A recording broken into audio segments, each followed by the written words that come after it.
Eu tenho feito da seguinte maneira: eu leio um livro todos os dias durante 25 minutos, é o que eu tenho conseguido fazer.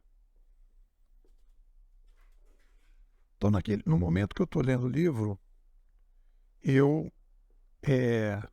não leio 10 livros ao mesmo tempo, eu leio um livro, me dedico 25 minutos para ler o livro. E depois eu entro no livro, vou selecionando, divido, eu leio no celular, divido a tela do celular em duas, coloco embaixo o Google Docs e vou pegando frases, coisas que vão me chamando a atenção.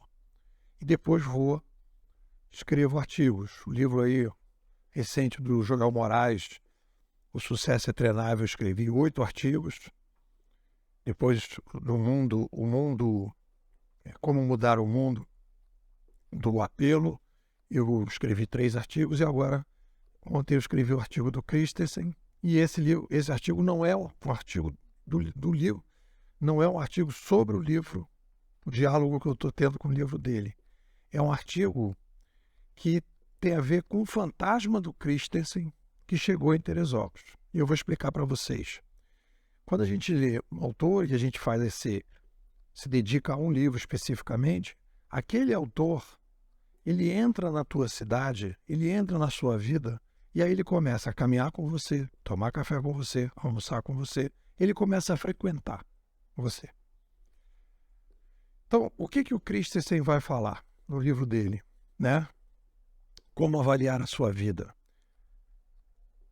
Ele vai falar de relacionamentos sexoafetivos, ele vai falar da esposa dele, da importância da família, da importância da relação com os filhos, ele vai falar do equilíbrio necessário entre a vida profissional e a vida e os outros aspectos da nossa vida.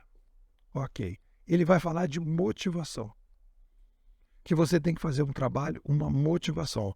Aquele papo. E aí eu coloquei aqui a frase do Confúcio, Vou ler para vocês. Se você gosta do que faz, você não vai trabalhar nenhum dia na sua vida.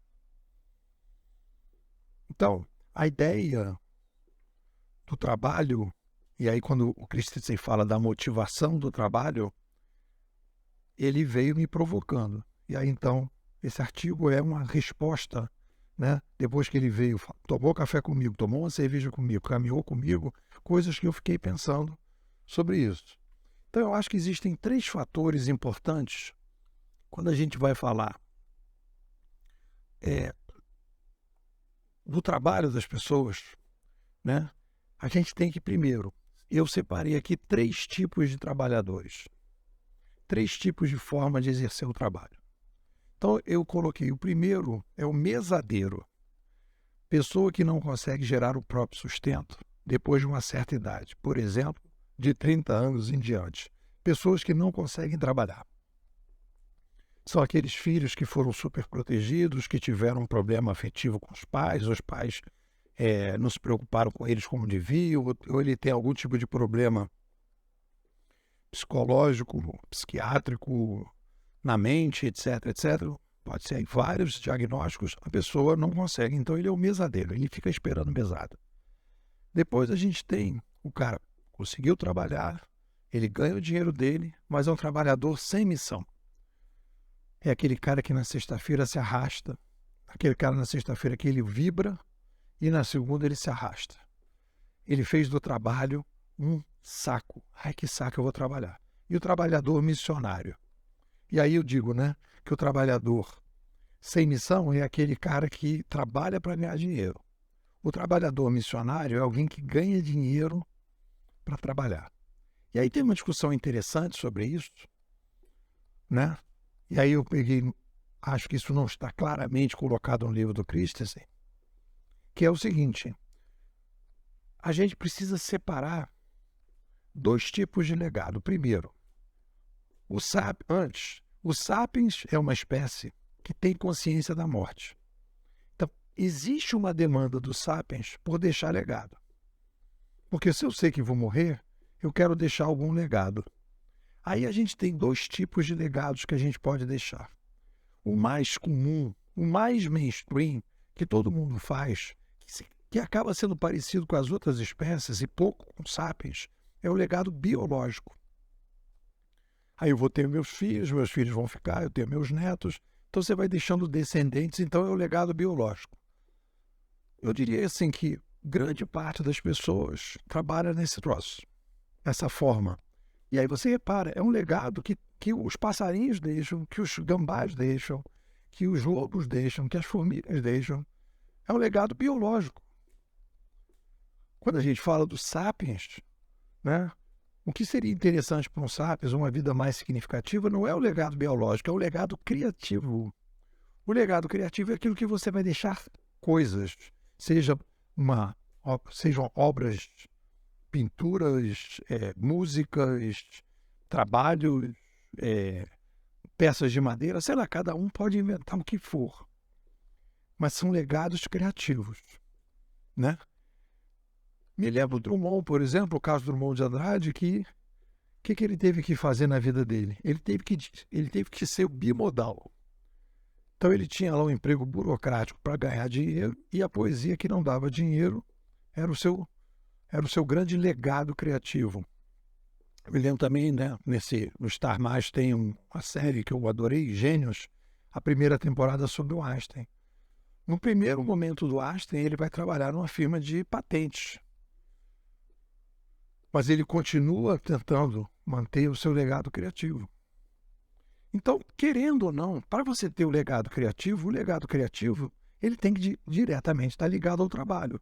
Você pode até dividir como o Drummond e o Einstein no primeiro momento, né? Ser um bimodal, e aí você pode passar a vida inteira. Me lembro também do Spinoza, que ele foi um grande filósofo, que ele fazia lentes, né? Ele polia lentes e fazia poesia nos tempos vagos. Então você pode ter essa bimodalidade. Mas o grande barato é você conseguir, né? O ideal seria você conseguir ter um trabalho em que você se apaixona, que você tem motivação, e esse trabalho poder te manter, se sustentar. Mais ainda, evitar que este trabalho mais criativo, se possível mais disruptivo, desequilibre a sua vida pessoal. Então, o grande desafio é você ter um trabalho que você está motivado, que seja longe do mainstream, que seja um trabalho criativo, que seja bacana, diferente, e que você tenha uma vida com sexo afetivo legal, que você tenha relação com seus filhos legais, que você tenha uma relação com a saúde legal, que você tenha uma relação com o lazer legal. Essa é a complexidade. A grande complexidade da gente ser um sapiens, né, com mais capacidade significativa. É isso. O que vocês dizem? Como é que eu faço depois? Como é que eu estou fazendo aqui no curso? O tempo que eu tenho, que eu dedico aqui ao Bimodais, é de manhã, quando eu estou indo para o trabalho, no carro, eu coloco os áudios que você posta e vou ouvindo. Esse, para mim, é o melhor horário, é onde eu estou ali quase que no estado de meditação, e já te explico por quê.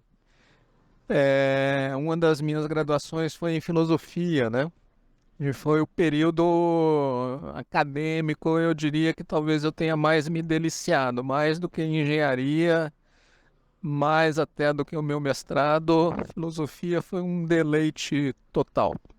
Foi muito bom ter feito o curso de filosofia na UNB. E eu vejo, como é que eu vejo o seu curso? Vejo os seus áudios, o que você posta, praticamente como uma filosofia, uma psicologia, um misto das duas coisas da inovação. Então, eu aproveito por aí, né? Assim, esse é o aprendizado que eu tenho e é onde eu me delicio com os áudios, né? Ver você trabalhando essa questão da filosofia e da psicologia mesmo do inovador. E é por aí que eu viajo. Então, isso no meu dia a dia, eu diria, do meu trabalho, não tem uma aplicação imediata, prática, mas isso serve como um background que eu vou formando, que eu vou criando para mim, que vai me dando subsídio para a vida e para o trabalho. Então, é assim que eu vejo.